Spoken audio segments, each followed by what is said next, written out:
good afternoon. It's Wednesday Live, and we're here, Terri-Ann as usual. Jennifer Gibbons-Joseph, and we have a guest with us this evening. Yes, right in the middle of us, we have Mweia Elias, who is a good friend of ours. If you've been looking at our posts and so on, and you look at all the videos, you'd see a familiar face in Mweia. Yes. But Mweia, what are you doing here? Very excited to be here. Very excited to be here. I've been watching your Facebook Lives for a few months now. Yes. And great stuff. And I love my 50+ crowd. So, in my work, we're through Empower Nutrition as a health coach, registered dietitian, and trainer. We provide health coaching, nutrition consulting services, as well as fitness coaching. So a variety of clients, but really a lot of our clients are in the 50+ crowd. So, And you all know that one of the things we encourage as we start to prepare to get onto this third act stage, we have 3 things we have to see about that. Yes. We got to make sure that we can afford to live for the 30 years. Remain healthy. We have to remain healthy, and we've got to make sure we have a network. And among some of the things that Jennifer and I are really preparing amongst the goodies to help us really get going, we would have had the discussion with Nika Joseph before, where we talked about attitude. And this body, Mweia, this body that is now 50+, is going to go to 90. Yes. We've got an entire adult life left. Or 100. Or 100, well, yes. Well, 100, and some might go to 90.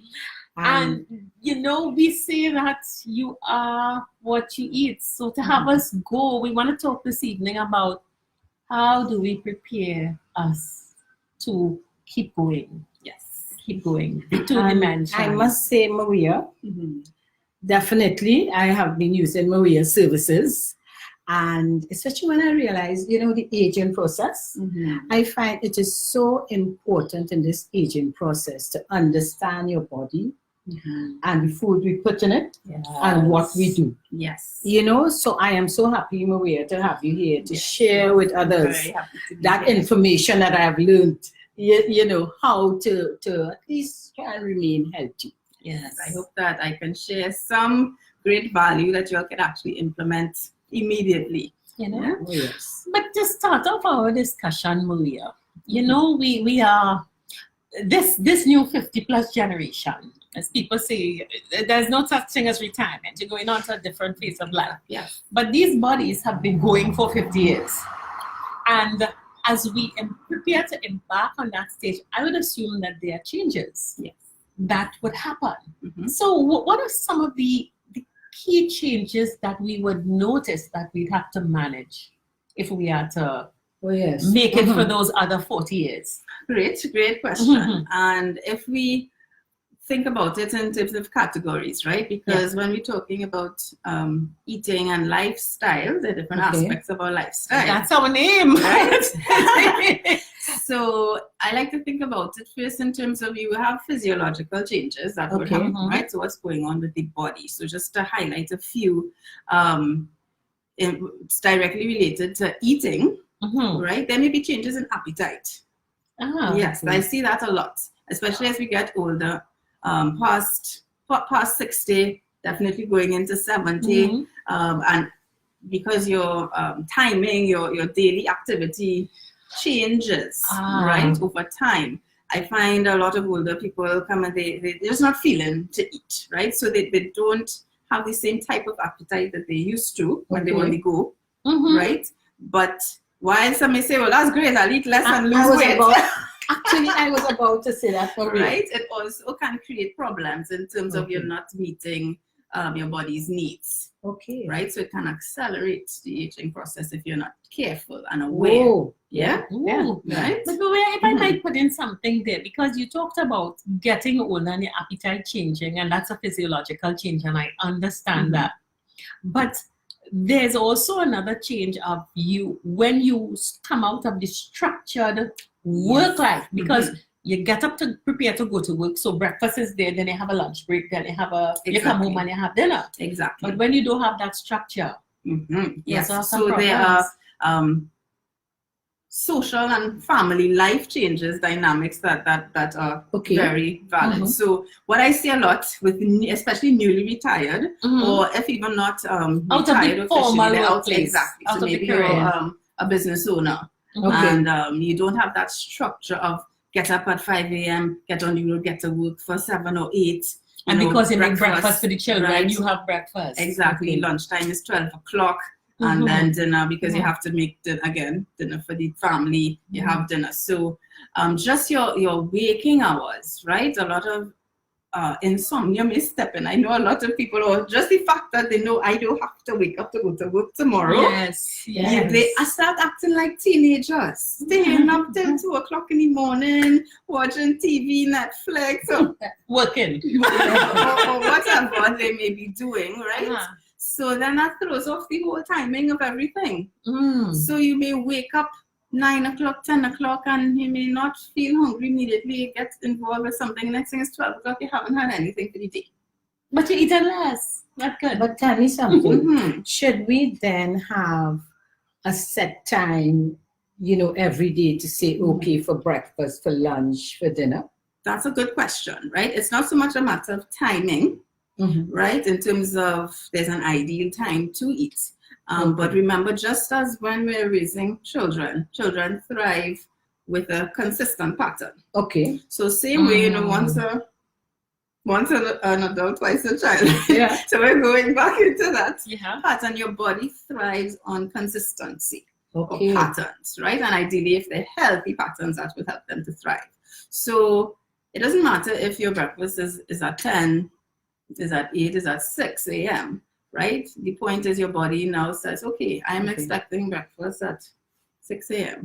But if one day you get up, you drink water, and the next day you just start going, and the next day you have, I don't know, a whole hamburger for breakfast because that's what you're feeling for, and it's just all over the place. Your body doesn't quite know what to expect and what to do and how to deal with that. So it would the task then is as your schedule changes, as your timing changes, how do you recreate some sort of structure that your body can feel well taken care of?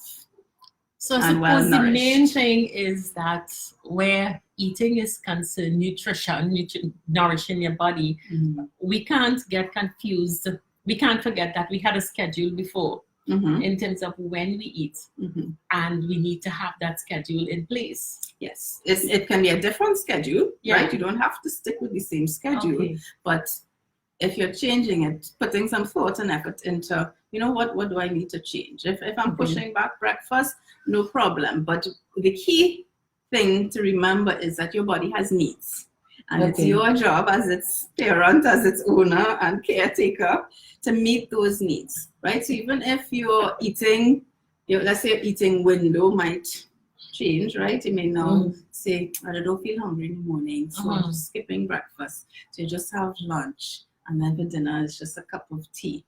Is that one meal at lunch sufficient to meet all of those needs that your body has? Most likely not. It will be very hard to get everything you need just from one meal. Okay. Yes. And that reminds me, Mweia, and also say that both Jennifer and I use Mweia services. And Mweia is trying manfully, womanfully to get me to be disciplined with my eating. And you gave a beautiful analogy of the 5-year-old child that I was starving. Can I share Terri-Ann's tendency? She has a tendency when she gets busy, right? Forget to eat. So yeah. She reminded me that consider my body as a 5-year-old child that I'm just abusing and not feeding. Also, Mweia, I found, since I am operating from home, that I tend to snack more. Yes. I may... In place of meals or in between meals? In between. Okay. In between. Because things are available and it's just around. And I may tend to say, okay, I'm just feeling for some nuts. I don't know. It's just that feeling crops up. Whereas in the office, in the actual office space, I didn't have those cravings. Okay. Is anything to do with age or just more time? I think that's more time. Because for some people it's the opposite. They snack more in the office because they have the snack drawer readily available. Maybe when they're home.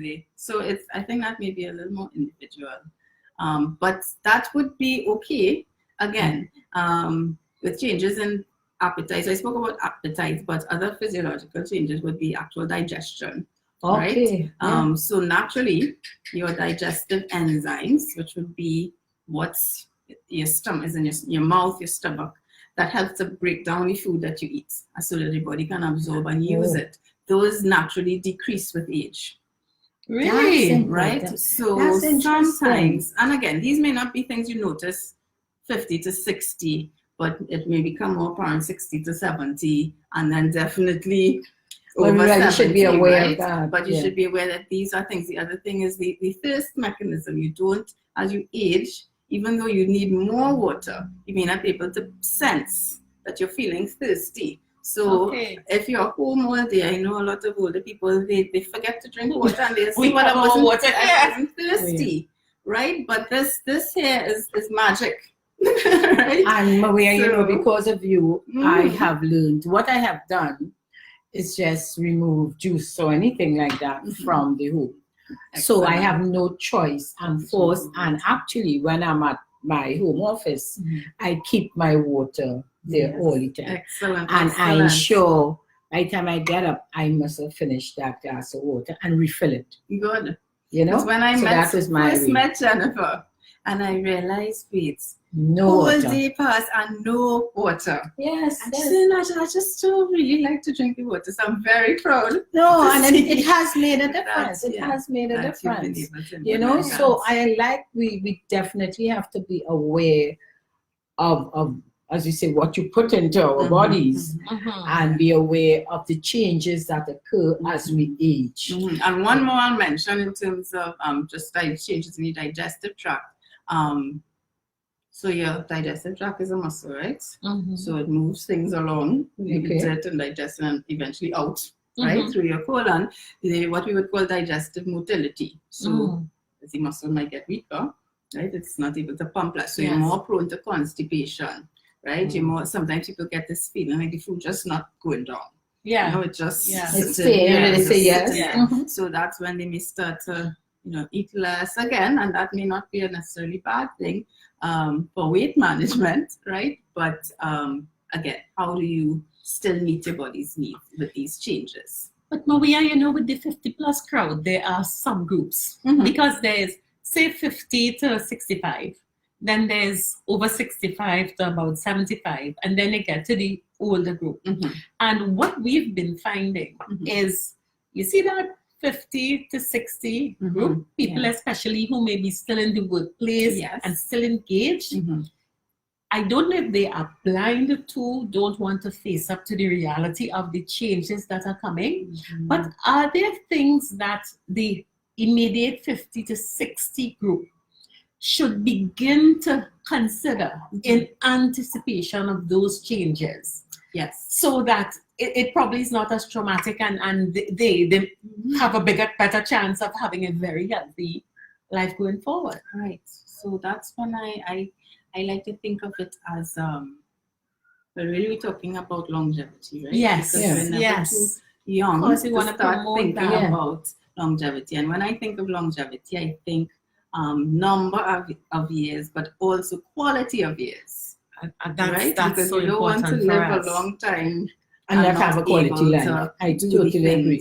That we want to be able to do. So I like to, so of course, in my work as a registered dietitian, I take a very holistic approach, right? And boy, does she. yes, I do. And I also incorporate things from my background, right? So I like to talk about food as medicine, right? So we can start with thinking about preventive, right? So food has a lot of power. When we talk about preventive health or preventive medicine. I like that. Food has power. Yes, so it has the power to heal, and it has the power to kill. To cause disease. To cause disease and death, right? So how are you using food to aid you on this path, right? It can be an ally, a great ally and it can be a foe, right? So we want to start making choices beyond just food, because typical Trinis, right, or people, we think of food as something just to eat because you like it. And you have to cook Right. it. And it's expensive to buy. Yes, so there are all these factors. And I that could come buy into play. supplements to supplement the food. Right. Or I've been eating certain thing all my life, and that's what I know to eat, and that's what I will continue to eat all my life. And so you may not be open to exploring new possibilities, new options, trying new things. But Mweia, would you suggest, or is there a difference in terms of, as you grow older, you should eat more vegetables or fruits? As against, when you're, well, let's say under 50, you don't need to pay too much attention on that. But I would never say that, that everyone needs to pay attention, from babies all the way up, right? But let's talk about the benefits of paying more attention as you age, because the tendency is that As we get older. as we get older, as we get older, Yes. which we all are getting older, right? You'll see I have grace, so I almost reach, I'm not as young as I look. Right, so Because you eat it. So I would say that the benefits, the potential benefits, when we're talking about longevity and how we can prepare for these coming years, let's go. There's a long list, but let's highlight cognitive health. Okay. Right? Quality of life.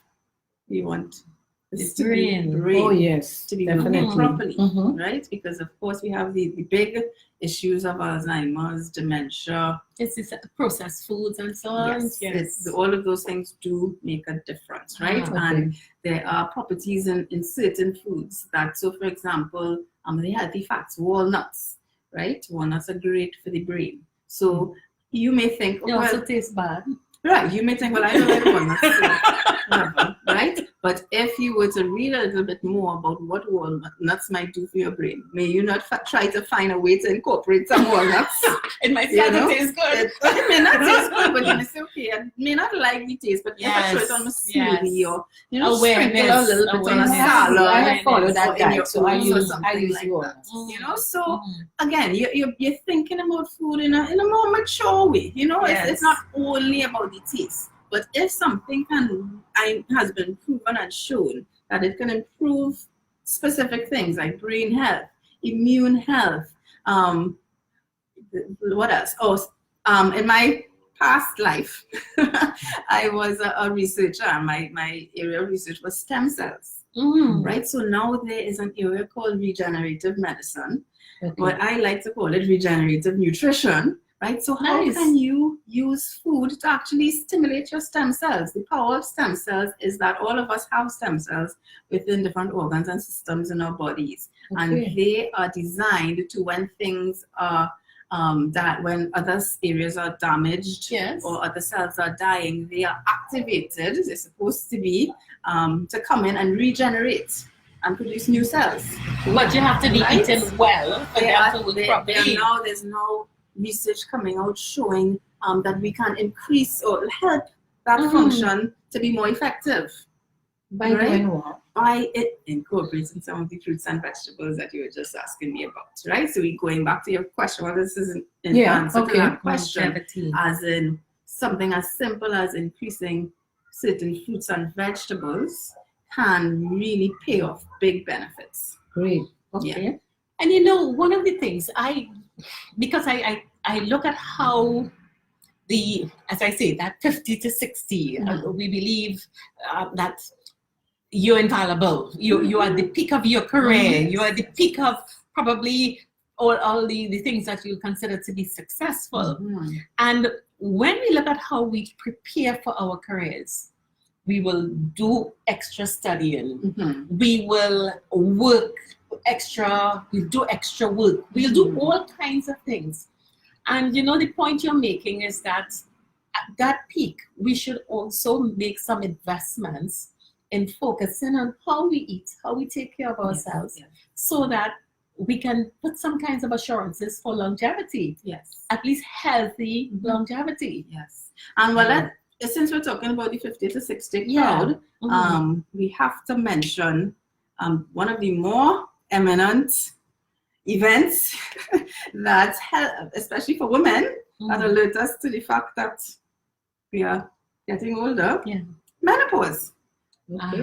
Right? So now we are seeing where if you prepare your body, the healthier you are going into menopause, the less symptoms and suffering you have. No, that definitely. I remember being advised by my doctor then to prepare for menopause. You see? Through exercise, changing diet, etc. I tend to follow what I'm, going to.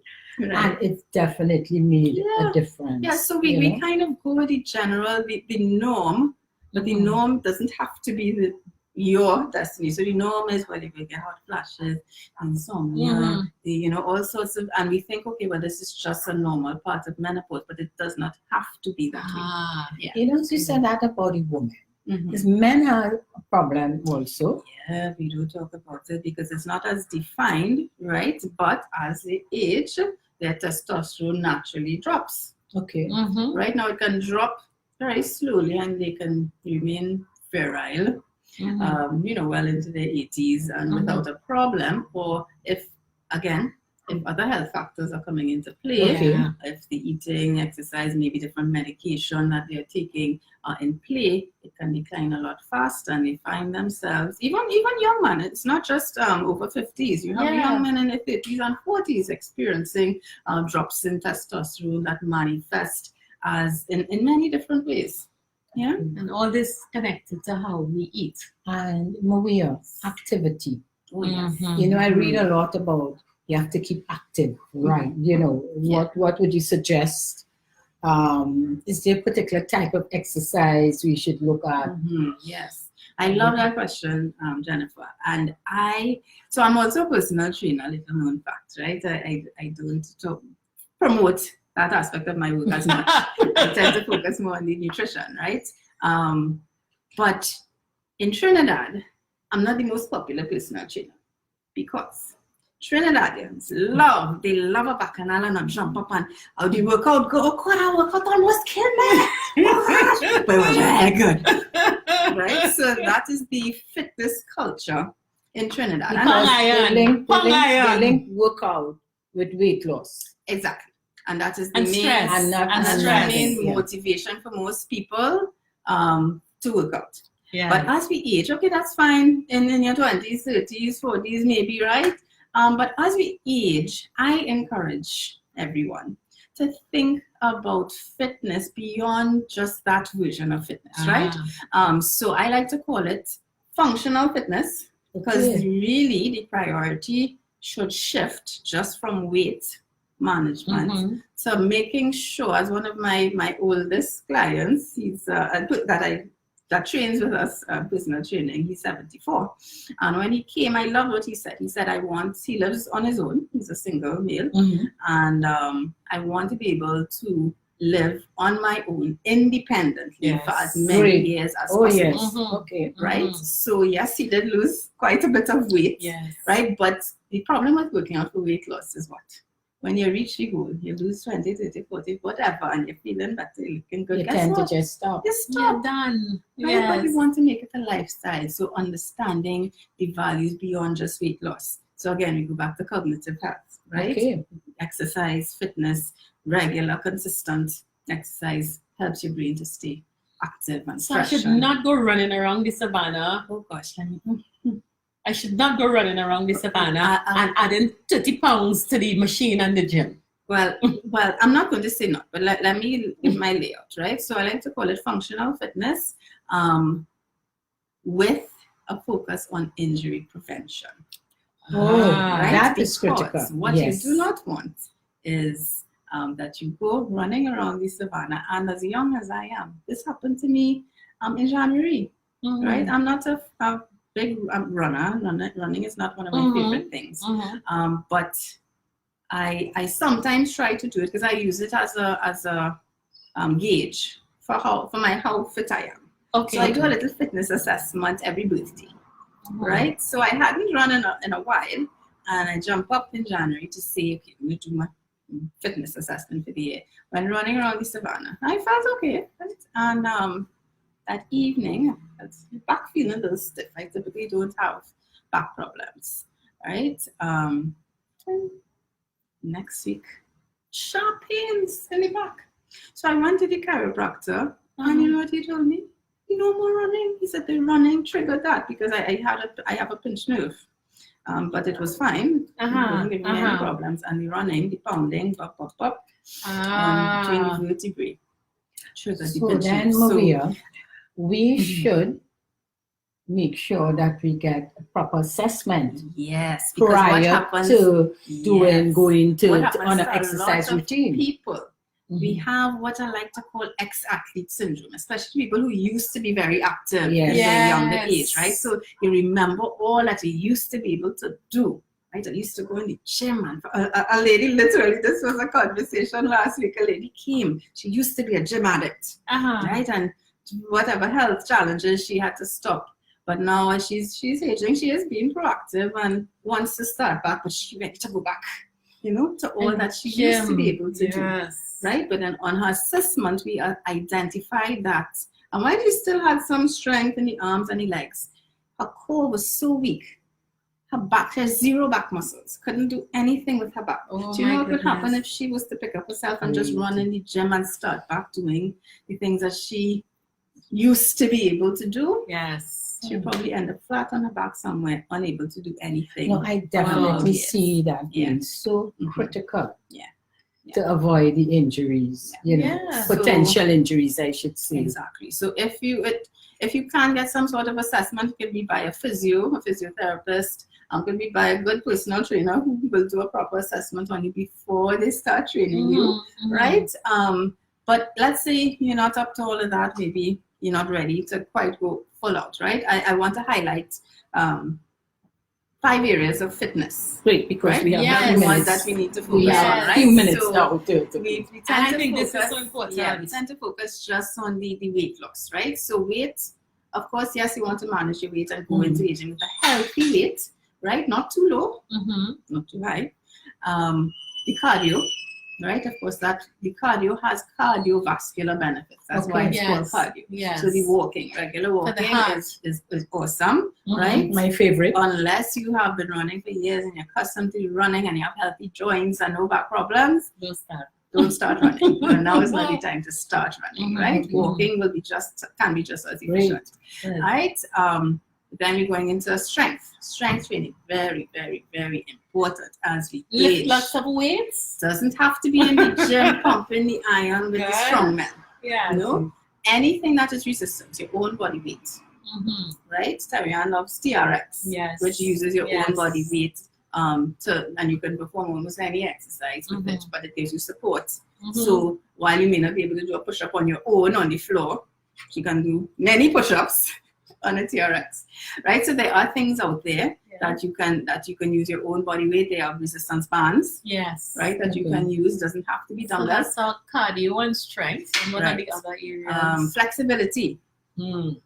There's actually research showing as your flexibility declines on the outside, right, in the muscles and the joints, it actually is declining on the inside as well. So your blood vessels and everything are getting more. So what do you do for that? What type of exercise? So flexibility could be just stretches at home, but it could also be yoga.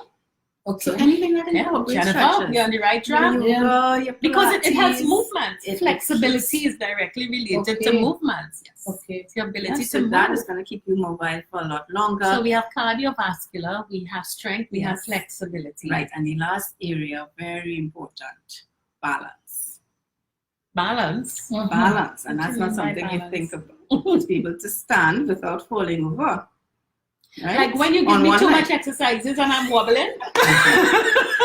So no, but this is important. I want to make sure I get it in because when I worked in the hospital, right, on the clinical side of things, one of my most heartbreaking stories is, and this happens a lot, relatively healthy older folks will come into the hospital, they have no health problems, no diabetes, no high blood pressure, but they fell. And they end up in the hospital in a cast, and you have to stay in the hospital for a while. And that was the beginning of a downward spiral that took them out. And I saw it over and over again. It was very heartbreaking. Let's take 30 seconds because I think we've been jam-packed. We are here. But give us in 30 seconds, Empower Nutrition, your company.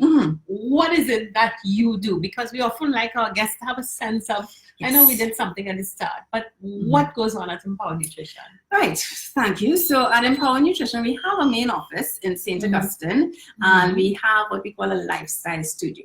Yes. So we offer... I spend time there. We offer one-on-one sessions that would incorporate nutritional as well as fitness assessments. And we also help you with personalized planning, right, of your diet and lifestyle. So that because everyone's needs are different, right? So it's a team, right? I am one of the registered dietitians. You have another registered dietitian. You have other trainers as well. And so we can help individuals. We also do corporate work. We work with a lot of families as well to help you come up with a personalized plan of what is really going to take you where you want to go. So Mweia, just after 7. This was jam-packed. And what I would like to tell, those listening in and those who are going to be coming on after, that with Mweia, on board with Connections 50 Plus, we're going to be rolling out very soon a program sneak peeks which will help the 50 Plus tribe to stay healthy. And we have different aspects of it.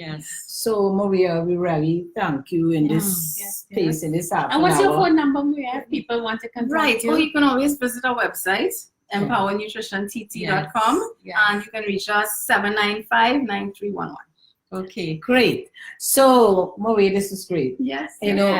I'm a client. I'm very happy, to follow that, and after the assessment, because I did the assessment and I found that is so important. So I encourage you all to please give Mweia a call. And look out for us when we roll out our program. And next week it's going to be another version of it, and then it's all going to come together. So we say thank you, everyone, and bye. See you next Wednesday. Bye-bye.